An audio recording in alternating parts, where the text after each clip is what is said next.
نؤمن به ونتوكل عليه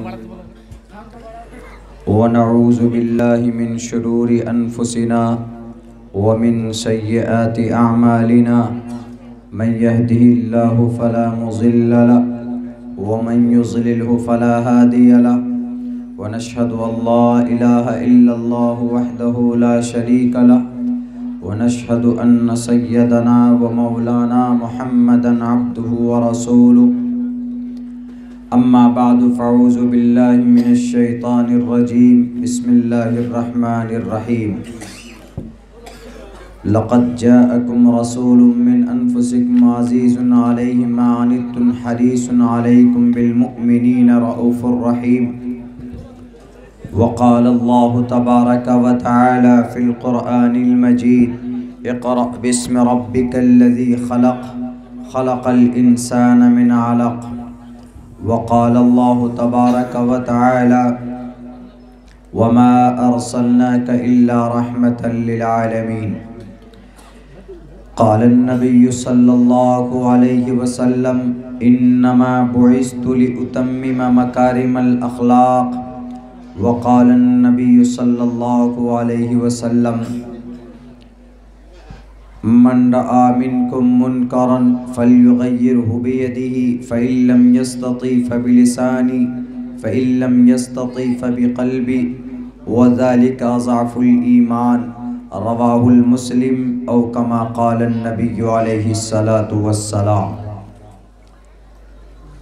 Praise be to Allah, peace and blessings on the Prophet of Allah subhanahu wa ta'ala, his descendants and all of his companions. We seek refuge in Allah from Satan the rejected and accursed. In the name of Allah, the most benevolent, the most compassionate, the creator and the minister of Allah subhanahu wa ta'ala. O my Lord, expand me my breast, ease my task for me, remove the impediment from my speech, so they may understand what I say. Vasudev Sutam Devam Kansachanuramardanam Devki Paramanandam Krishnam Vande Jagat Guru Maha Yatayuvam Bhuvam Devaha Svayam Shavatarne Rataha Anasvanta Satpatir Mamahe Megava Chaitishto Asuro Magona Trivrishno Agnadasabi Sahastarer Vaishvanaraha Asto Gunaha Purusham Deepyanti Pargya Chakolam Chidam Shurutan Chapra Karmashya Bahu Bhashitacha Danam Yatha Shakti Kirtigyatacha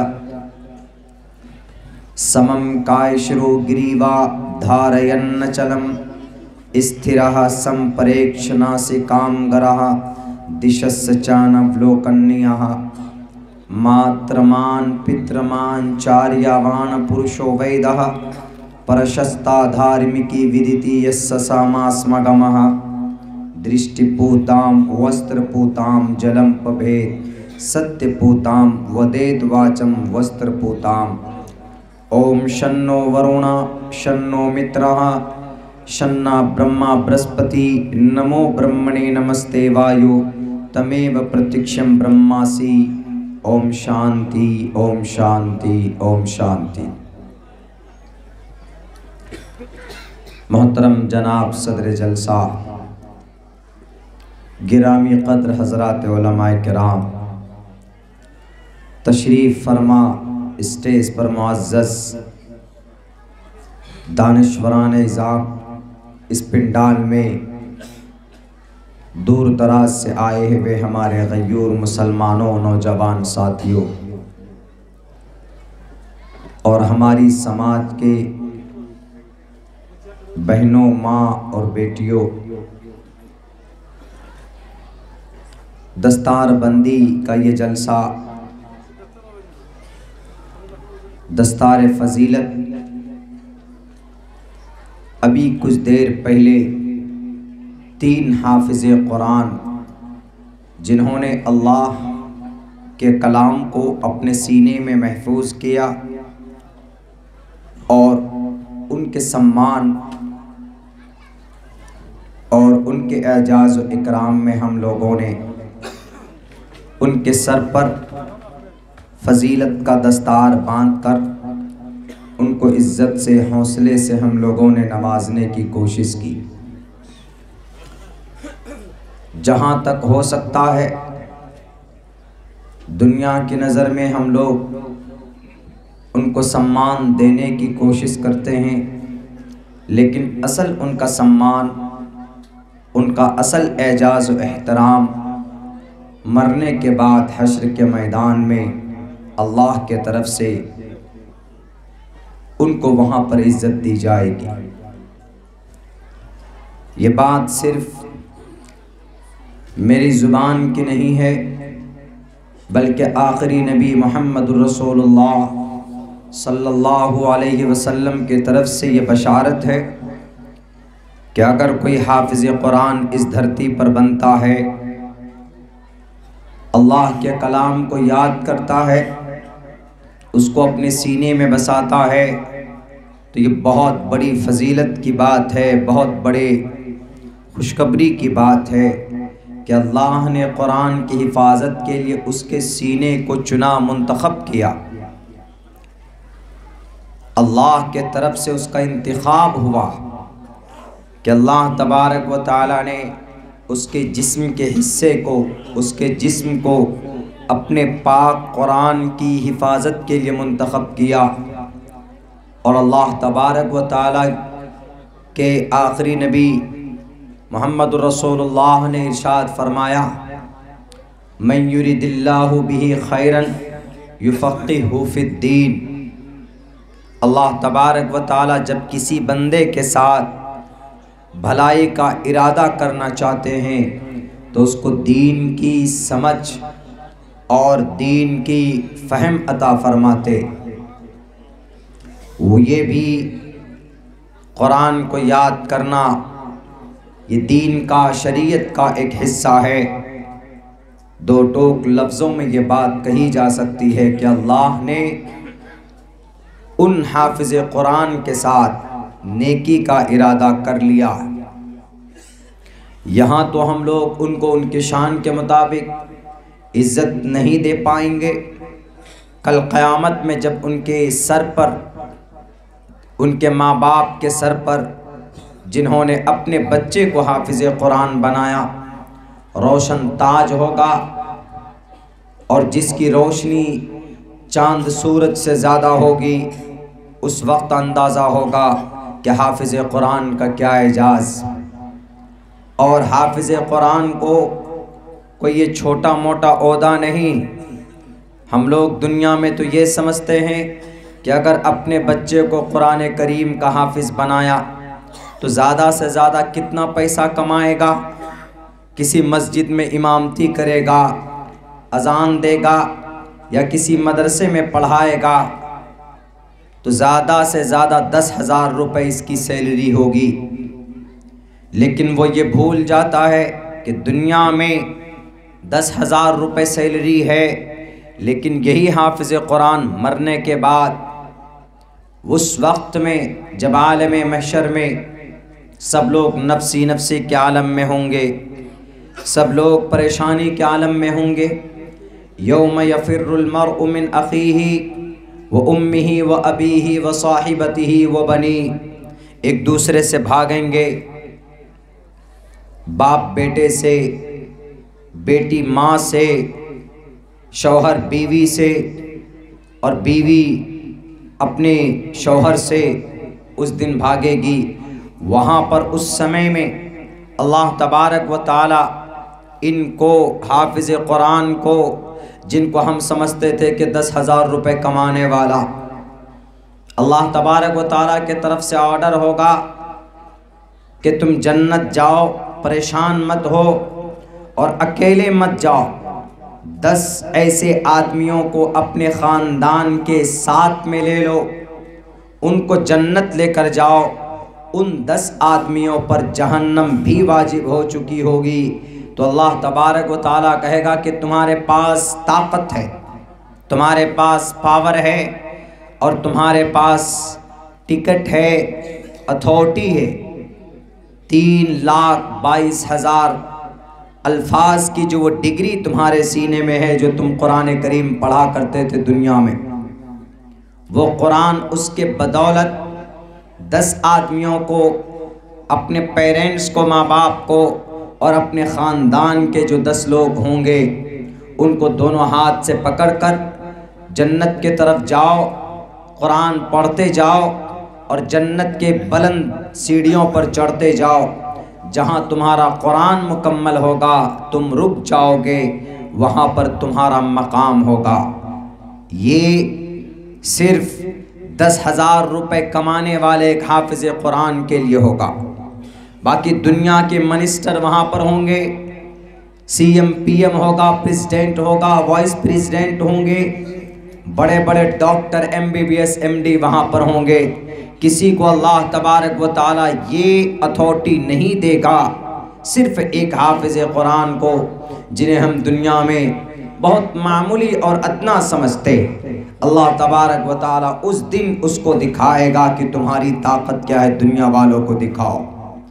اسی لیے میرے بھائیوں، اگر ہم اس دنیا میں اپنے بچے کو حافظ قرآن بناتے ہیں تو آپ کبیدہ خاطر مت ہوئیے، آپ چھوٹا دل مت کیجیے، بلکہ آپ نے دنیا میں یہ مت سوچئے کہ اپنے بیٹے کی زندگی برباد کر دی۔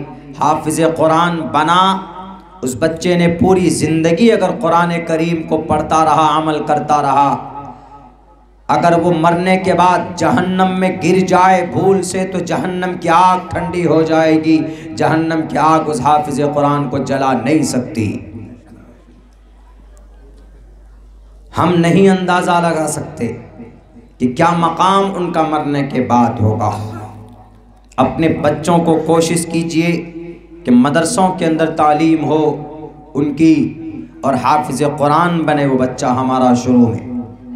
حافظ قرآن بننے کے بعد if you want to educate your child as an academic qualification you can educate، آپ اپنے بچے کو پڑھا سکتے۔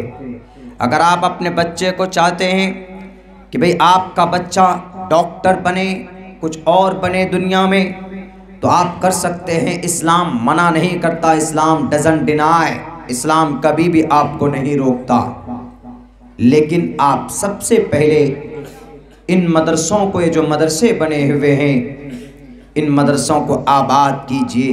یہ مدرسہ ہے تو شریعت باقی ہے، قرآن پڑھنے والے موجود ہیں، پڑھانے والے، لیکن یہ مدرسے بند ہو گئے تو پھر نہ تو کوئی قرآن پڑھنے والا ہوگا، نہ کوئی قرآن سمجھانے والا ہوگا، نہ کوئی بتانے والا ہوگا ہمیں آخری نبی کے بارے میں۔ وہ آخری نبی جنہیں ہم بھول گئے، جن کی تاریخ ہمیں یاد نہیں، جن کا نام ہمیں یاد نہیں، جن کی قربانی ہمیں یاد نہیں ہے، انہی مدرسوں کے در و دیوار سے ان کا نام زندہ ہوگا، ان کی سیرت ہمارے سامنے آئے گی۔ ضرورت اس بات کی ہے کہ اپنے بچوں کو پہلی فرصت میں آپ کم سے کم صبح سویرے 2-3 گھنٹے کے لیے مدرسے میں بھیجیں، تاکہ وہاں پر آپ کا بچہ عقیدہ سمجھ سکے، اس اللہ کو پہچان سکے جس اللہ نے منی کے قطرے سے، ناپاک قطرے سے خوبصورت ایک سانچہ اور ایک شکل دی اللہ تبارک و تعالی، اس کو پہچان سکے کہ ہمارا کریٹر کون ہے، ہمارا منسٹر کون ہے، اس دنیا کا پالنہار کون۔ بچہ پڑھے گا، لکھے گا، سمجھدار ہوگا تو آپ کی بھی عزت کرے گا، لیکن بچہ اگر جاہل رہے گا نہ تو آپ کو پہچانے گا، نہ تو آپ کے خدا کو پہچانے گا، نہ تو اپنے پیدا کرنے والے کو پہچانے گا، نہ تو اپنی ماں کو پہچانے گا، نہ تو اپنی بیوی کے حق حقوق کو پہچانے گا، نہ تو بہن بیٹی کی عزت و آبرو کرنے کا جذبہ اس کے اندر ہوگا، علماء کرام کی کیا قدر ہے وہ نہیں جانے گا۔ بڑی خوشی ہی ہوئی آپ کے اس دیار میں آ کر کہ آپ کے یہاں کے جو کمیٹی کے لوگ، خصوصاً بہت متفکر آپ کے سیکریٹری صاحب، 3-4 مہینہ پہلے پروگرام طے ہوا، مستقل رابطے میں رہے، یہاں تک کہ نوجوانوں نے کمیٹی کے فون کر کے کہا کہ شیخ محترم مولانا ہم آپ کو لینے کے لیے کھڑگپور پہنچیں گے، نہیں پہنچ پائے، کسی وجہ سے ترتیب سفر کی ایسی چینج ہو گئی، لیکن ان کے احترام کو میں سمان کرتا ہوں، ان کے اس جذبے کو، ان کے اس محبت کو، عقیدت کو میں دل سے سمان کرتا ہوں۔ یہ جبھی آ سکتی ہے جب دینداری ان کے اندر ہوگی، اور دینداری کہاں سے آئے گی؟ انہی مدرسوں کے در و دیوار سے، انہی مسجد کے در و دیوار سے احترام اور محبت آتی۔ میرے بھائیوں، میرے ساتھیوں، میرا ٹاپک آج دوسرا میں سمجھ کر بات کرنا چاہتا ہوں کہ ہم اس نبی آخر الزماں کے بارے میں آج تذکرہ کریں کہ جس کے صدقے میں یہ قرآن ہم کو ملا۔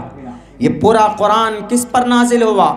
آخری نبی محمد رسول اللہ صلی اللہ علیہ وسلم پر۔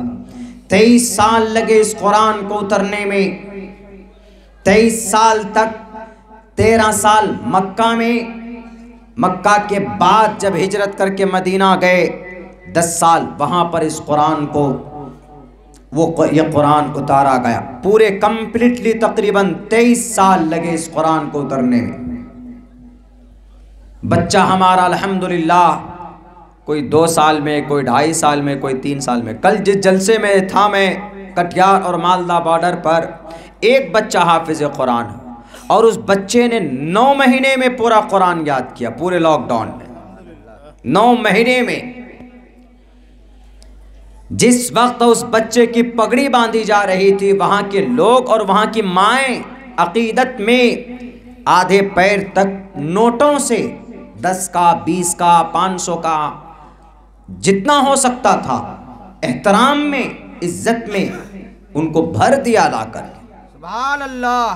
میرے بھائیوں، میرے ساتھیوں، مزدور کا بچہ، باپ رکشہ چلاتا ہے، اس کا مزدوری کرتا ہے، لیکن اپنے بچے کو حافظ قرآن بنایا، اور اس بچے نے 9 مہینے کے اندر پورے قرآن کو سینے میں محفوظ کر لیا۔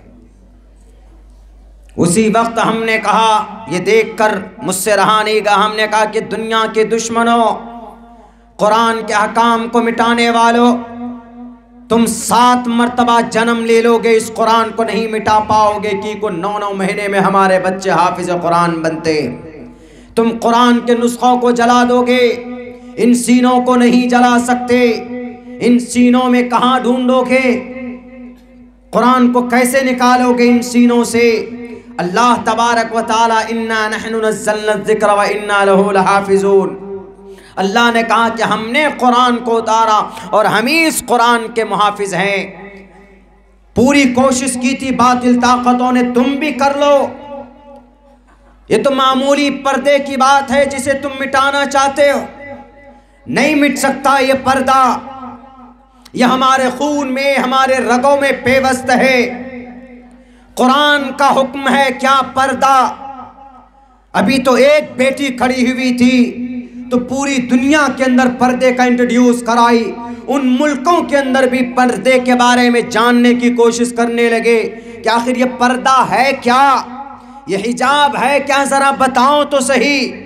کہ اس بیٹی کو اللہ تبارک و تعالیٰ نے غیروں کے موبائل سے، غیروں کے نعرے سے، غیروں کے جھنڈ میں کھڑے ہو کر اللہ کا نام لیتی ہے، اللہ کے قرآن کے حکم کا نام لیتی ہے، تو اللہ تبارک و تعالیٰ پوری دنیا کے لوگوں کو، ان کے توجہ کو ان کے طرف کرتا ہے۔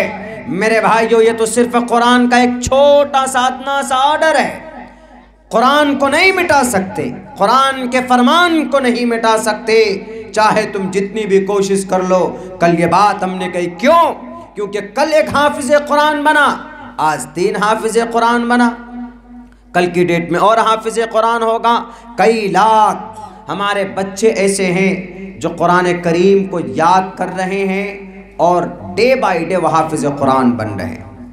یہ قرآن کا پروسیس کیا تھا، کس ذات پر نازل ہوا، وہ میں بتانا چاہتا ہوں۔ آخری نبی محمد رسول اللہ کو ہم لوگ مانتے، لیکن آپ کو پتہ ہے کہ محمد رسول اللہ نے بچپن میں کتنی تکلیفیں برداشت کی ہے جن پر یہ قرآن نازل ہوا۔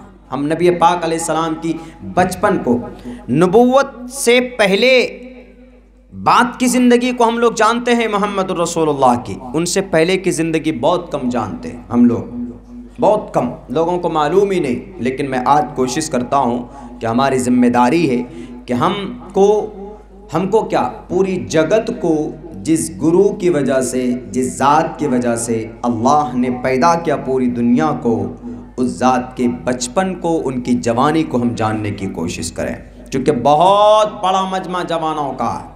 اللہ کے نبی کی جوانی کیسی تھی، کس انداز میں تھی، ان کو جانیں اور زندگی گزارنے کی ان کے مطابق کوشش کریں۔ تنہا ایک ذات، ایک ایسا انسان، ایسی شخصیت جن کی صرف جوانی نہیں، بڑھاپا، جوانی، بچپن عبرت سے بھرا پڑا ہے، پیغام لیا جا سکتا ہے۔ اللہ کے نبی علیہ السلام کا جب جنم ہونا تھا، 50 دن پہلے جنم ہونے سے 50 دن پہلے، جس سال آپ کی پیدائش ہوئی محمد رسول اللہ صلی اللہ علیہ وسلم کی، اس سال میں بہت بڑا واقعہ، ایک حادثہ پیش آیا۔ وہ یہ کہ ابرہہ نامی ایک بہت بڑا جلاد، ایک بہت بڑا بادشاہ کعبۃ اللہ کو ڈھانے کے لیے آیا۔ کیوں ڈھانے کے لیے آیا؟ اس نے ڈپلیکیٹ کعبہ بنایا اپنے یہاں صنعاء یمن، اس شہر میں۔ اس کو مکہ کے عرب کے ایک آدمی کو رنجش ہو گئی کہ ایسا ہے، یہ تو اللہ کا گھر ہے، بابا آدم کا بنایا ہوا، اس کے اپوزٹ میں انہوں نے گھر بنایا۔ چلے گئے، جا کر وہاں پر گندگی کی، روایات میں بات آتی۔ ابرہہ کو غصہ آیا، پورے فوج کے ساتھ، ہاتھیوں کے ساتھ آئے، اور آنے کے بعد محاصرہ کیا، اینٹ سے اینٹ بجا دی جائے گی۔ اس وقت خواجہ عبد المطلب آپ کے دادا تھے۔ عبد المطلب سے کسی نے کہا کہ ابرہہ آیا ہے، یہ شہر نہیں بچے گا، اور یہ کعبۃ اللہ کو ڈھانے کے لیے آیا ہے۔ تو انہوں نے کہا کہ یہ کعبۃ اللہ، یہ حرم شریف ہم نہیں بچا سکتے، ہم اس کے محافظ بھی نہیں۔